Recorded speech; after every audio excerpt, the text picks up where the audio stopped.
پرون ورځ په کابل کې د سهار د خبرو اترو د مرکز او د شینجیانګ د منځنۍ اسیا د نفتو او ګازو چینایي شرکت ترمنځ د یو ګډ مطبوعاتي کنفرانس په ترڅ کې هوکړلیک هم لاسلیک شو.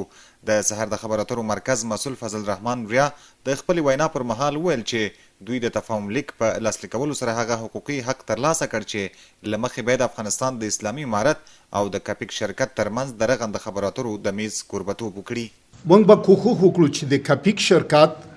او د افغانستان د اسلامي امارت د اړونده ادارو ترمنځ د مسلکي خبرو اترو،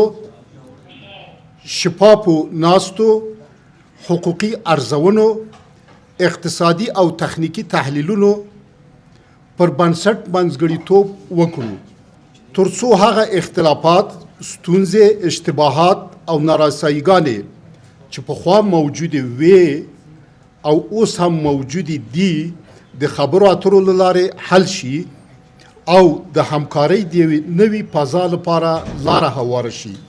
ترڅو کاپیک وکولی شي د آمو دریاب په پروژه کې خپل فعالیت بیا پیل کړي. د کانونو پټرولیم وزارت له یاد چینایي شرکت سره د آمو سیند حوزې د نفتو د استخراج 25 کلن تړون لغوه کړی و. د یاد وزارت مسؤلینو د تړون د لغوه کولو لامل له تړون سره سم د مشخصې پانګې نشتوالی، د ځانګړو څاګانو په کیندلو سپړلو کې پاتې راتلل، د اړینو تضمینونو نه ورکول، د افغانانو په ګمارلو کې پاتې راتلل او د ټولنیزو او چاپیریالي مسؤلیتونو ته نه پاملرنه بلل شوی دی. په یاد مطبوعاتي کنفرانس کې د کاپیک شرکت مسؤل ښاغلي لیوین بین هم په آنلاین ډول ګډون کړی و. نوموړي وویل چې له دغه شرکت سره تر تړون لغوه کولو وروسته دوی په بار هڅه کړې خو بیا هم نه دي بریالي شوي چې د اسلامي امارت له اړوندو چارواکو سره بیا خبرې وکړي. نوموړي هیله ښودلې چې د سهار د خبرو اترو مرکز په منځګړیتوب به وشي کولی چې پخوانی لغوه شوی تړون بیرته ترلاسه کړي او دوی به ډیر قوي راوګرځي. نوموړي زیاته کړې چې هیله لري ټولې ستونزې د خبرو اترو له لارې حل شي.